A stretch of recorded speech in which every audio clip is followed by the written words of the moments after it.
அல்லது உலகில் ஏதேனும் ஒரு மாற்றங்கள் ஏற்படக்கூடிய நேரத்தில் அல்லாஹ்வுடைய தூதர் அவர்கள் அந்த கிரகண தொழுகைக்கு ஒரு முக்கியத்துவம் கொடுத்து வந்து தொழுகை வைக்கக்கூடியவர்களாக இருந்தாங்க. இது மற்ற தொழுகைகளை விட மாற்றமாக இருக்கக்கூடியதாக இருந்தது அப்படிங்கிறத பார்த்தோம். முதலாவது விஷயம் கிரகண தொழுகை. அடுத்ததாவது அதிகமாக அல்லாஹ்வுடைய தூதர் செஞ்சிருக்காங்க. இரண்டாவதாக துவா செஞ்சிருக்காங்க. அதிகமாக பிரார்த்தனை கேட்டிருக்காங்க. அல்லாஹ்விடத்துல அதிகமாக என்ன அல்லாஹ் இறைவா எனக்குரிய தேவைகளை இறைவனத்தில் பிரார்த்திக்கக்கூடியவர்களாக இருந்திருக்காங்க. அதே போல மூன்றாவது திக்ர் செய்யக்கூடியவர்களாக இருந்திருக்காங்க. சுப்ஹானல்லாஹ், அல்ஹம்துலில்லாஹ், அல்லாஹ் அக்பர், இன்னும் கூடுதலாக சுப்ஹானல்லாஹ், சுப்ஹானல்லாஹ் அப்படின்னு சுப்ஹானல்லாஹ் அலீம் என்று சொல்லக்கூடிய அளவில் அல்லாஹ்வை நினைவு கூறக்கூடியவர்களாகவும் அல்லாஹ்வை போற்றக்கூடியவர்களாகவும் இருந்திருக்காங்க. அடுத்தது நான்காவதாக சொல்லக்கூடிய சிலவங்க இஸ்திக்ஃபார், அதாவது அல்லாஹ்விடம் பாவம் மன்னிப்பு கூறக்கூடியவர்களாக இருந்தாங்க. அதாவது முன்பின் பாவங்கள் மன்னிக்கப்பட்ட நபர் என்று சொல்லக்கூடியது யாரு? முஹம்மது நபி ஸல்லல்லாஹு அலைஹி வஸல்லம் அவர்களே இந்த கிரகண தொழுகையினுடைய கிரகணத்தினுடைய நேரத்தில் அதிகமான அளவு பாவ மன்னிப்பு தேடக்கூடியவர்களாக இருந்திருக்காங்க. சஹாபாக்களும் சரி பாவ மன்னிப்பு தேடக்கூடியவர்களாக இருந்திருக்காங்க. நாம் எந்த அளவிற்கு நாம் சொர்க்கத்திற்கு நன்மாராயம் கூறப்பட்டவர்களாக இருந்திருக்கோமான்னு பார்த்தா இல்லை.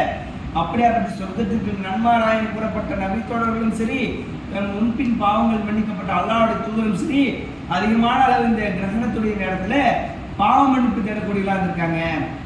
நான்கு விஷயங்கள் சொல்லியிருக்கோம். ஒன்று கிரகண தொழுகை, ரெண்டாவது துவா செய்யறது, மூன்றாவது பார்த்தீங்கன்னா திக்ர் செய்யக்கூடிய அல்லாஹ்வை நினைவு கூறக்கூடியது, அடுத்து நான்காவது இஸ்திக்ஃபார் அல்லாஹ்விடம் பாவ மன்னிப்பு தேடுறது, அடுத்தது தக்பீர் அல்லாஹ்வை போற்றக்கூடியது. எந்த அளவிற்கு அல்லாஹ் அக்பர், தக்பீர்னா என்ன?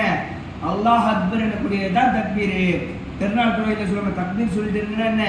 அல்லாஹ் அக்பர் என்று சத்தமாக சொல்லி மனதுக்குள்ள அல்லாஹ் அக்பர்னு நாம் அதை தக்பீர் சொல்லக்கூடியவர்களாக இருக்கணும். அதே போல ஆறாவதாக பார்த்தீங்கன்னா சதக்கா, அதாவது தர்மம் செய்யக்கூடியவர்களாக இருக்காங்க. இதே போல நம்ம கிரகண நேரத்தில் யாரை போய் சந்திச்சு தர்மம் செய்யறது அப்படின்லாம் நினைக்கக்கூடியவர்களாக இருக்காது. சூரிய கிரகணம் ஏற்படக்கூடிய நேரம், பகல் நேரத்தில் சந்திர கிரகணம் ஏற்படக்கூடிய நேரங்களில் அல்லாஹ்வுடைய தூதர் எந்த அளவில் யாருக்கு தர்மம் செய்ய முடியுமோ அந்த விஷயங்களை செய்யக்கூடியதை வலியுறுத்தக்கூடியவர்களாக இருந்திருக்காங்க. அடுத்து இறுதியாக சொல்லி ஏழாவது விஷயம் என்னவென்றால் அடிமைகளை உரிமையிடுதல். அதாவது என்ன? அதாவது அந்த காலத்தில் அடிமைகளை வச்சிருப்பாங்க ஒரு எஜமானர்களும், அவர்களை விடுவிக்கக்கூடியதான் உரிமையிடல்னு சொல்லுவாங்க. இப்படி இந்த 7 விஷயங்களையும் இந்த கிரகண தொழுகையினுடைய நேரத்தில் அல்லாஹ்வுடைய தூதர் செய்யக்கூடியவர்களாக இருந்திருக்காங்க. எப்படி? ஒன்று கிரகண தொழுகை பார்த்த உடனே தொழக்கூடியது, அடுத்தது துவா கேட்கக்கூடியது, மூன்றாவது அந்த திக்ர் செய்யக்கூடியது, அல்லாஹ்வை நினைவு கூறக்கூடியது, சுப்ஹானல்லாஹ், அல்ஹம்துலில்லாஹ், அல்லாஹ் அக்பர் அப்படின்னு சொல்லக்கூடிய திக்ர்கள், இஸ்திக்ஃபார் பாவ மன்னிப்பு தேடக்கூடியது, ஐந்தாவது தக்பீர் அல்லாஹ் அக்பர் என்று சொல்லக்கூடியது, ஆறாவது சதக்கா, ஏழாவது அடிமைகளை உரிமையிடல் என்று சொல்லக்கூடிய செய்தி வரக்கூடியதை நம்ம பார்க்குறோம். அது மட்டும் இல்லாமல் இன்னும் கூடுதலாக சொல்லும் பொழுது இந்த கிரகணம் எதுக்கு நம்ம ஏற்படுத்தினா அல்லாஹ் பூமியில் ஒவ்வொரு அத்தாட்சிகளை ஏற்படுத்தினான். அது சொல்லக்கூடிய நேரத்தில் அத்தியாயம் 17 பனு இஸ்ராயீலில் வரக்கூடிய செய்தியா இருக்கு. அச்சமூட்டுவதற்காகவே அன்றி நாம் அத்தாட்சிகளை ஏற்படுத்தவில்லை. என்ன செய்யறாங்களா? வானிலை ஏற்படக்கூடிய மாற்றங்கள் அத்தாட்சிகள் இதற்கு அந்த மனிதர்களை அச்சமூட்டுவதற்காகவும் மறுமை நாளுடைய அந்த அச்சத்தை ஏற்படுத்துவதற்காகவும் கவனத்தில் கொள்ளணும்.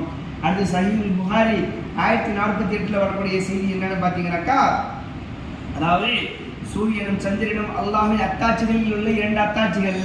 என்ன சொல்லுவாங்க? ஷம்ஸ் அப்படின்னு சொல்லக்கூடிய அந்த சூரியனும் சரி, அல் கமர் என்று சொல்லக்கூடிய இந்த சந்திரனும் சரி, இந்த 2 பேர்ல என்ன இருக்குது? சூறாக்கள் இருக்கின்றது.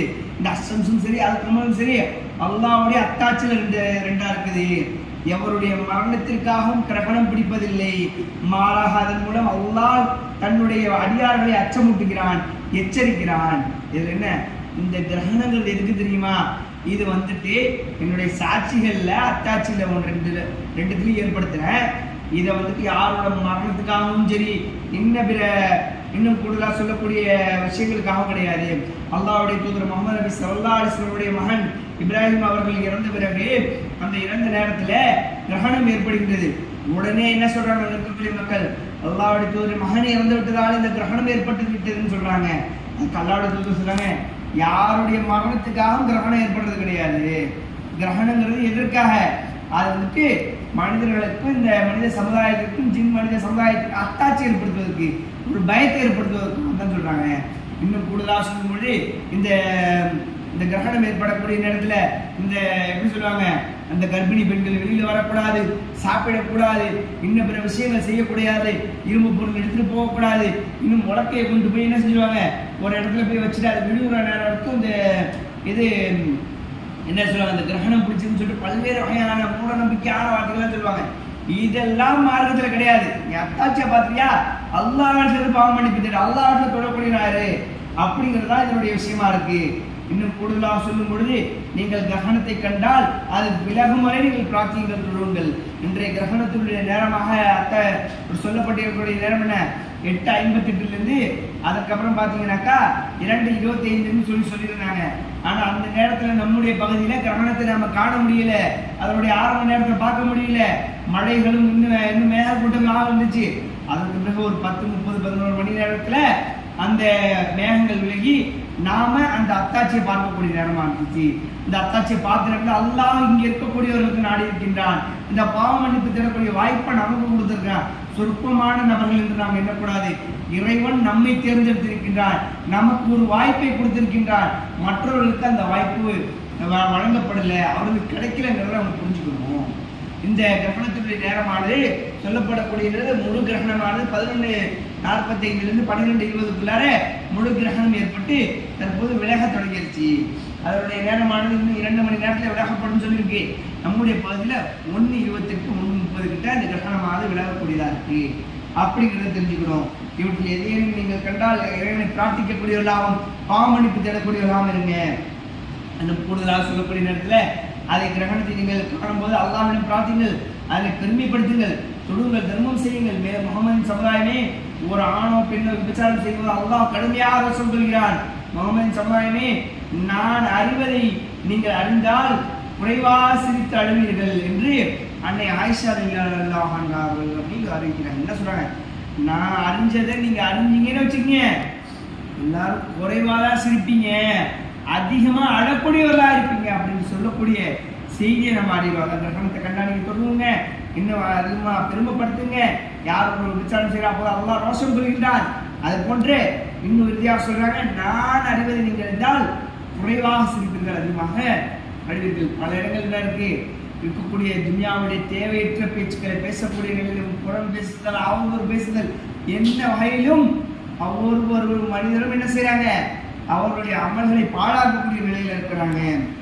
இன்னும் கூடுதலாக சொல்லக்கூடிய நேரத்துல நபி ஸல்லல்லாஹு அலைஹி வஸல்லம் அவருடைய சூரிய கிரகணத்தின் போது அடிமைகளை விடுதலை செய்யுமாறு கட்டளையிட்டாங்க. அதான் சொல்லல, இந்த சொல்லக்கூடிய நேரத்துல கிரகணத்தினுடைய நேரத்துல யாராவது அடிமைகள் இருந்தால் அவர்களை விடுதலை செய்யக்கூடியவர்களாக அந்த காலத்தில் இருந்திருக்காங்க அப்படிங்கிறத நாம் தெரிஞ்சுக்கணும்.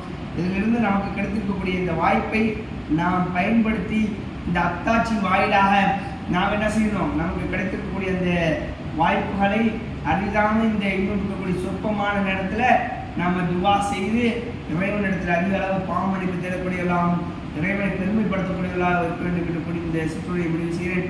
வாஹிதமான அல்ஹம்துலில்லாஹி ரப்பில் ஆலமீன். அஸ்ஸலாமு அலைக்கும் வரஹ்மத்துல்லாஹி வபரகாத்துஹு.